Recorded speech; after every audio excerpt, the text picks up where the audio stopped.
They went to the top hotels, and so she got fed and she got payment for this. But I think that it looked very black when she got murdered, and people kind of put two and two together and got 5. Dr Brenda Page, a scientist at the University of Aberdeen, was brutally murdered at home on the 14th of July, 1978. In the previous episode, I told you that Brenda had suffered years of mental and physical abuse at the hands of her ex-husband, and although he was questioned by police at the time of her murder, he was released without charge. On the night before her murder, Brenda had dinner with 2 businessmen in the Treetops Hotel, an upmarket hotel in Aberdeen. It shocked the city when police revealed that Brenda had been working as an escort. And these men were her clients. It wasn't a hanky-panky kind of a thing at all. It was very professional. The businessmen Brenda dined with were quickly ruled out as suspects by police. But that didn't stop people in Aberdeen wondering whether her escort work had anything to do with her murder. There was the rumour that maybe it had been one of her, I wouldn't say, no, it's not clients. At that time, the escorts business, it was all businessmen, maybe oil men, who were over here on their own looking for company. This is Murder in the Granite City, and I'm journalist Ruth Warrander.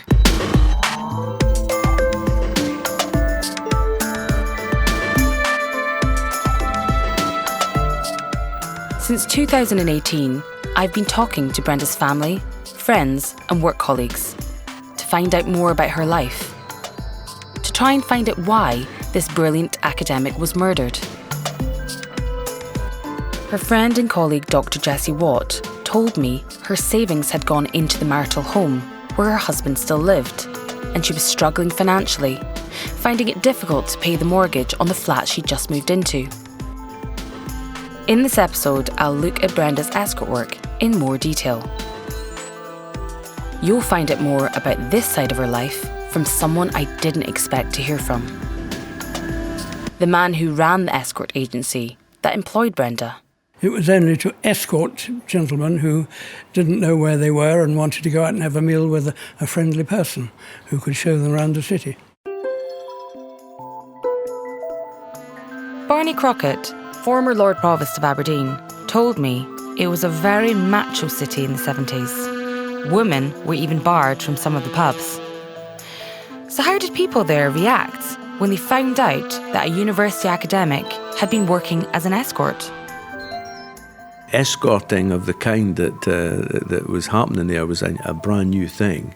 And I think it took Aberdonians a wee while to register what was was happening. And then, of course, it's a kind of small city in lots of ways. It therefore became quite, a talked about thing.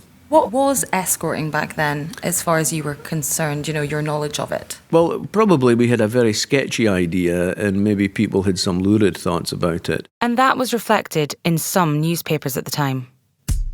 When police revealed that Brenda had been working as an escort on the night before her murder, headlines referred to her as a call girl and said she'd been leading a double life.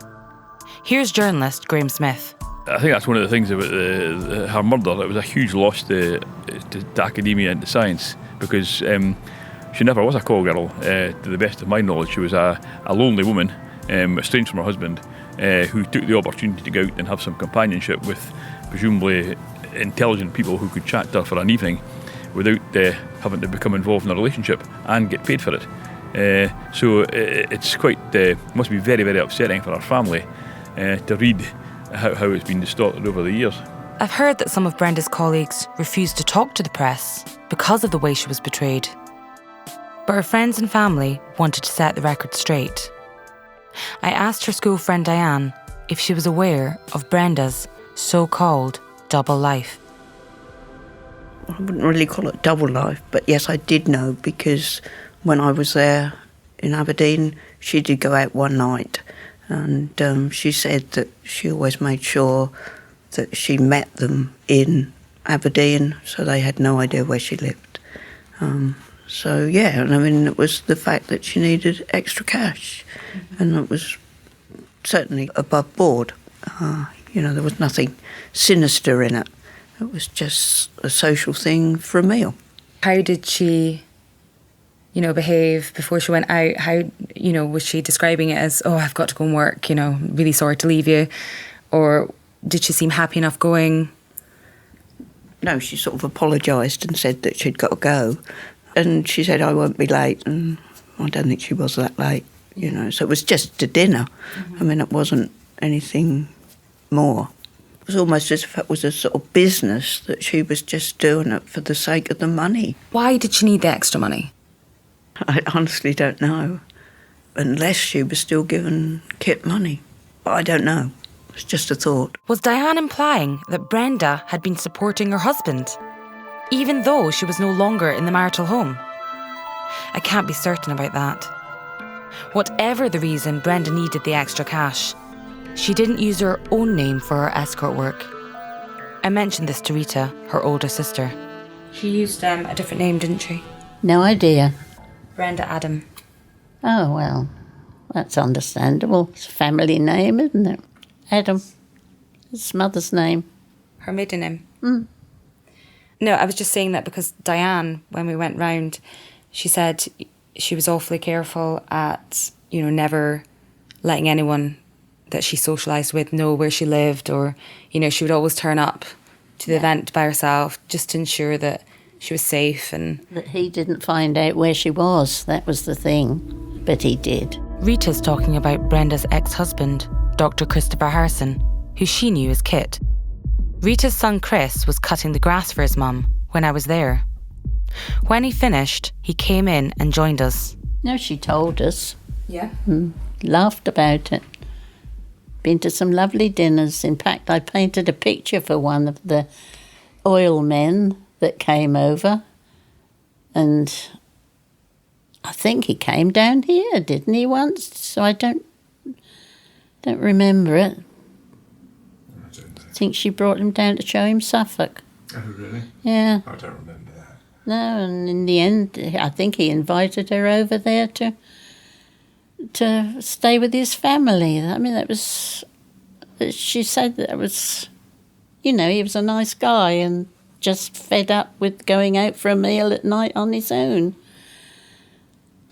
Her oil man, she called him. Where was he from? Somewhere in America. So she did it for a bit of extra cash? Yes, she was hard up. Why was she hard up? I don't get that, because surely she would have been on a really decent wage. Not a great deal then. Really? No. I was surprised to hear that. But Alec Kemp, Professor of Petroleum Economics at the University of Aberdeen, told me the same thing. We weren't well paid in the 70s, no. Remember, there was a huge inflation in the 70s, triggered by the oil price quadrupling, 73, 74. And we never got compensation for the huge inflation in the 1970s. So Brenda might not have been earning as much as you would imagine. She was absolutely broke by the time she'd left him. Then she had to put a deposit on her little flat. She had a big mortgage. There was a big house there, though, wasn't it, in Aberdeen? That must have been quite expensive. Did she just think, I'm an intelligent person, I've just got divorced, I can go out, make a bit of extra cash, get dressed up and have wonderful conversations, network with really intelligent people and get wined and dined? Is that basically the gist of... Yeah. How did she describe it? That is how she described it. And her friend up there with her joined with her. But she didn't carry on. She didn't follow through with it. She was another scientist working in the lab. I forget her name. I believe the other scientist Rita's referring to is Dr Jessie Watt, who is Brenda's PhD student. According to Jessie, she had a part to play in Brenda's decision to become an escort. In many ways, it was my idea, because we were sitting at coffee one day and she's going on about having no money. And I mean, I had no money either. Here's me 7 months pregnant and no job looming. So we were looking at the Press and Journal, and here was an ad for this professional escorts. And it seemed to be a very professional company. They wanted people to go with professionals. You know, say, for example, somebody who was a bank manager coming up here and needing an escort for dinner. And it said you met them in a public place, you could use another name if you liked. And I thought, this is great, you know, if I wasn't 7 months pregnant, I would do this. You phoned them when you met the person, and you left them after dinner and phoned the company back again. It wasn't a hanky-panky kind of a thing at all. It was very professional. I mean, I remember her going out with a professional swimmer and just for dinner, and they went to the top hotels, and so she got fed and she got payment for this. But I think that it looked very black when she got murdered, and people kind of put 2 and 2 together and got 5. Mm-hmm. But that's the only reason she did it. She wasn't a loose woman in any way at all. And I would have done it as well at the time, with Alan's blessings, because we had no money. I mean, at the time we were saving for the electricity and saving for the gas bill and all of that. So that's why she did it. She could hardly pay her mortgage. So you're saying that Alan would have obviously given, the blessing. What was Kit's reaction to her doing that? Well, Kit did not like it one bit. He obviously thought she was playing around. He followed her more than ever. He was very, very angry about it. How did he even find out about it? Through following her. But I don't know if he knew it was a professional escort agency. He may just have thought that she was having dates with people, because that's exactly what it would have looked like. But it seems that Kit did know about Brenda's escort work. A newspaper reported that Kit's solicitor said his client had told him about his ex-wife's other job. He said she had worked for an escort agency and asked if the police were aware of this, as, through this work, she could have been in contact with many different people.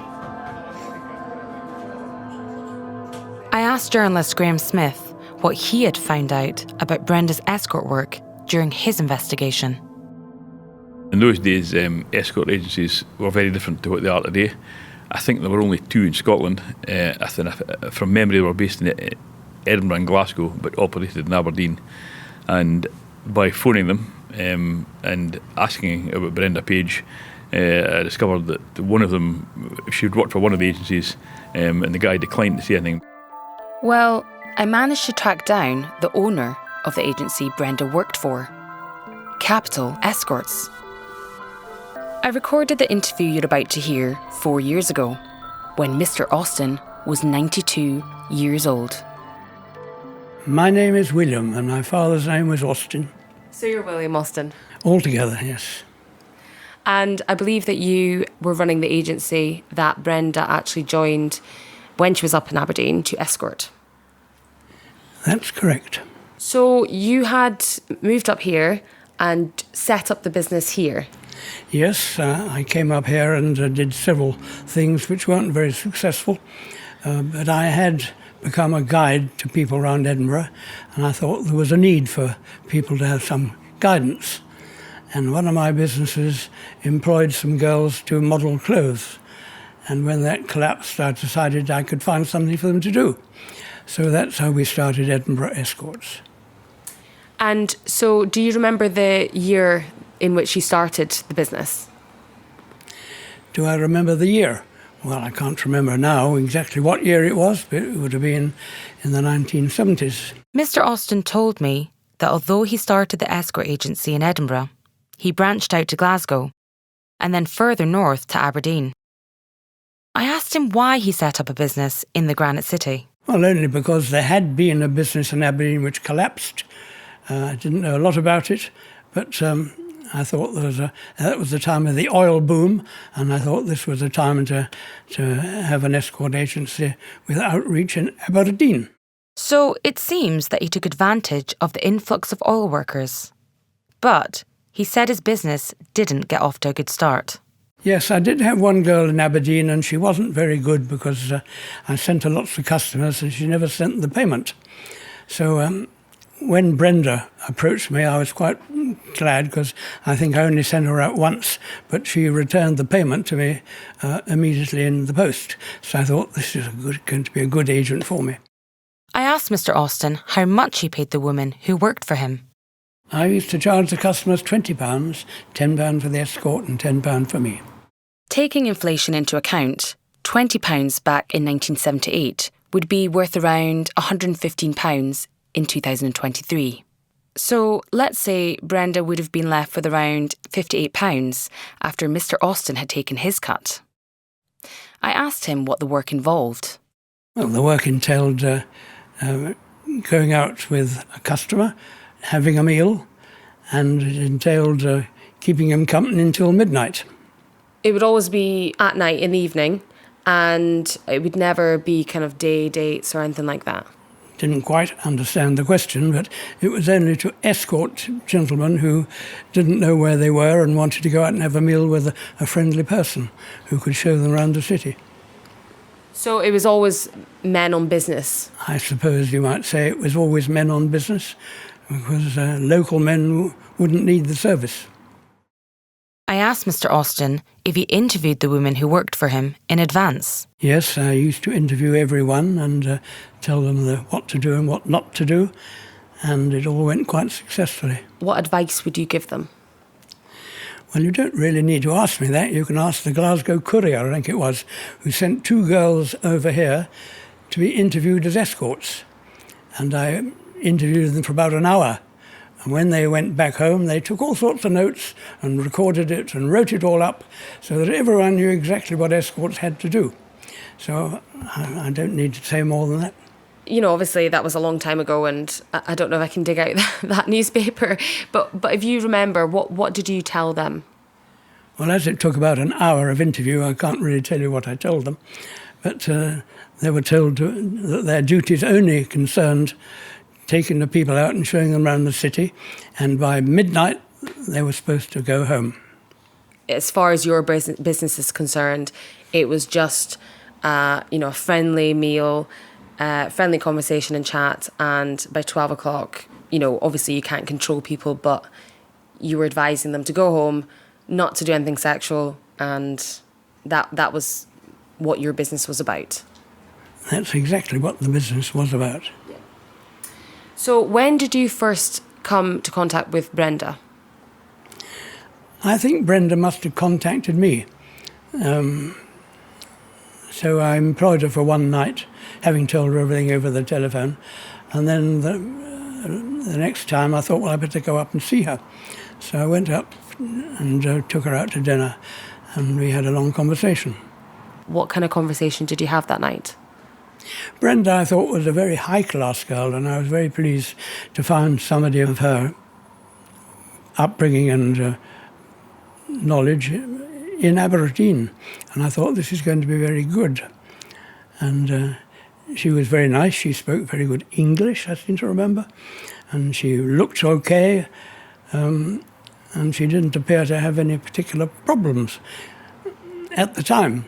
But during the dinner, she said to me that she was frightened of her husband. Now, I thought that was a very odd thing for someone I didn't know very well to tell me. And no other girl that I ever interviewed ever said anything personal like that to me. So I was a bit worried about it. It does seem unusual that Brenda disclosed such personal information to someone she was meeting for the first time. We already know that she told her friends that she was frightened of her ex-husband. But telling a complete stranger is different. I asked Mr. Austin if Brenda told him why she wanted to become an escort. Well, I imagine that having been divorced or being away from her husband, she was lonely. It enabled her to go out and have a free dinner and make some money at the same time and be back by midnight. What more could a girl want? So she'd only been out one time previous to you meeting her for dinner, and then so the second date was on the night of her murder, is that right? That's what I seem to remember, yes.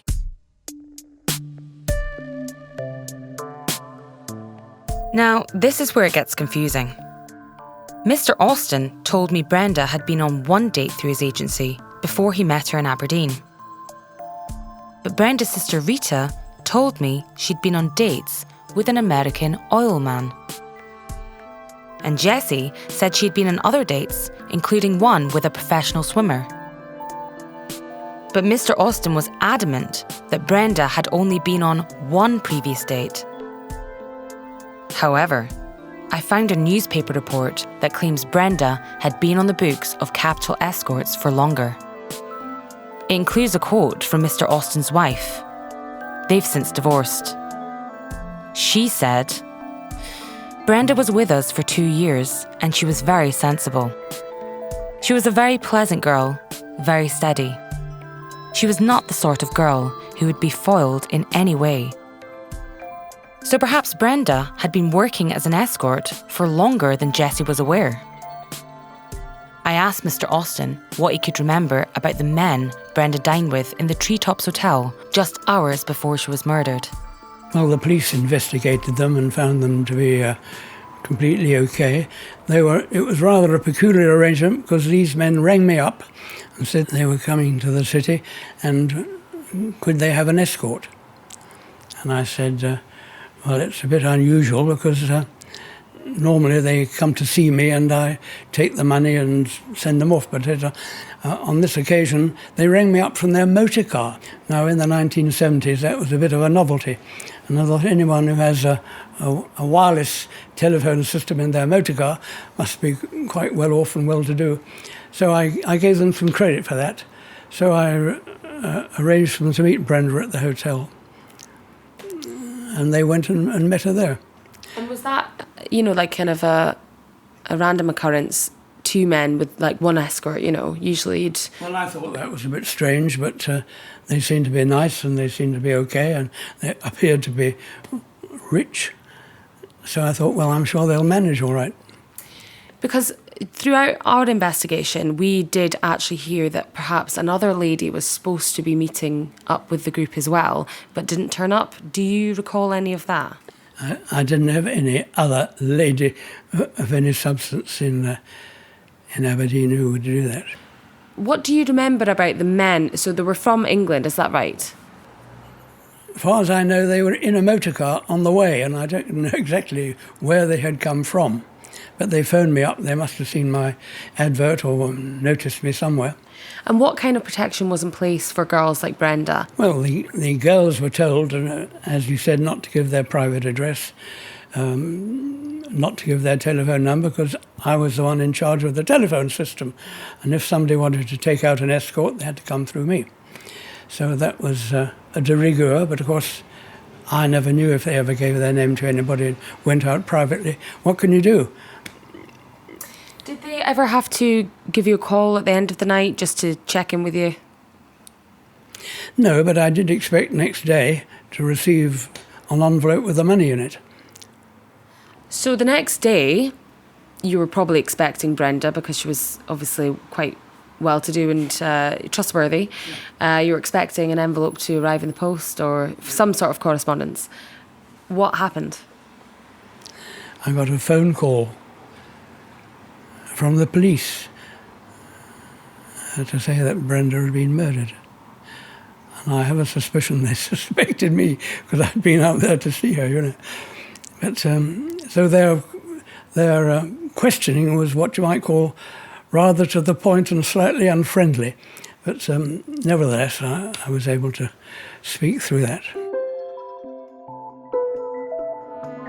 Mr. Austin told me he had travelled from Edinburgh to Aberdeen to see Brenda. He said around a week before her murder. Some newspaper reports say a fortnight.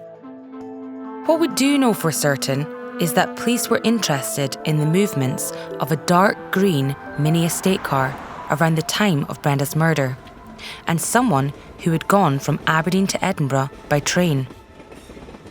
I wondered if the police had asked Mr. Austin about how he travelled to Aberdeen. Well, all I remember, the police asked me if I went to Aberdeen and how I would get to Aberdeen. And so I told them that I used my car.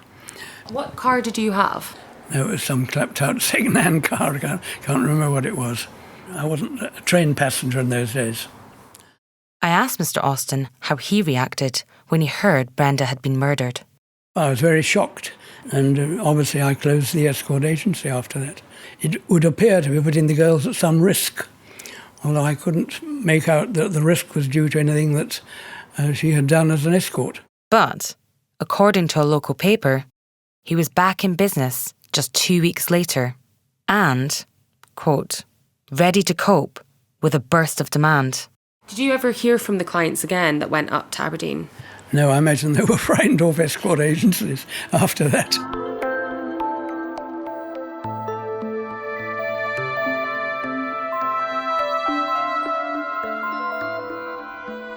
So there were some inconsistencies there.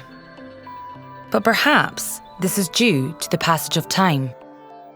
Mr. Austin, who I since discovered was convicted of a sex assault on a client when he had an aromatherapy business, told me Brenda had only worked for his agency twice. But a newspaper claimed his former wife said Brenda had been on their books for 2 years. That would tie in with what Rita said she heard from Brenda. But what I don't understand is, before I left, Mr. Austin told me police spoke to him again in 2015 when they reopened their investigation. He claimed they didn't have a record of him saying that Brenda told him she was frightened of her ex-husband. It's clear that Brenda didn't keep her other job a secret. Her family and friends knew all about it. She discussed it openly. You heard that academics weren't well paid in the 70s. But the fact that Diane said Brenda may still have been giving money to Kit has got me thinking. Was she still contributing to the mortgage on the marital home, as well as paying her own mortgage? Was that the real reason she needed the extra cash? I can't be sure. As Diane said, it's just a thought.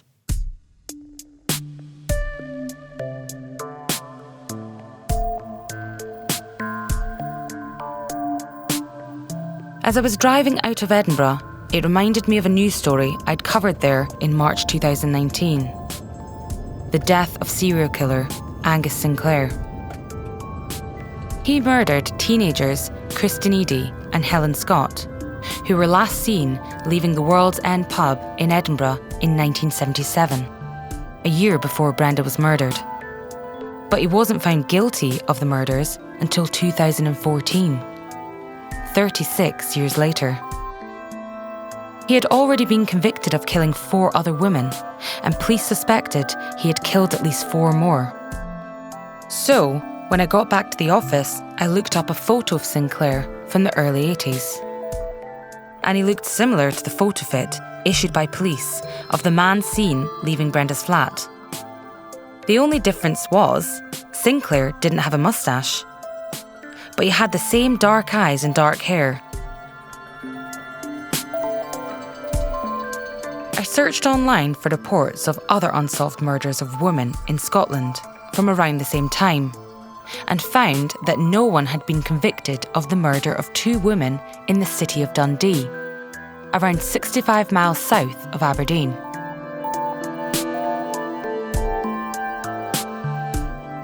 Teenage mum Carol Lannan was murdered in 1979, and 20-year-old nursery nurse Elizabeth McCabe was murdered a year later in 1980.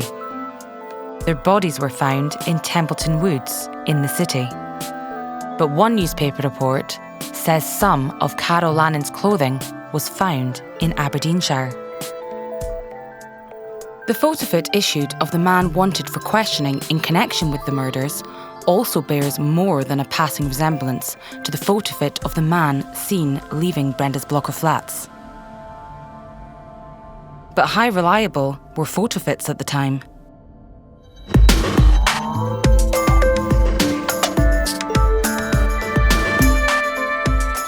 Having spoken to Brenda's family and friends, I was sure her escort work had nothing to do with her murder.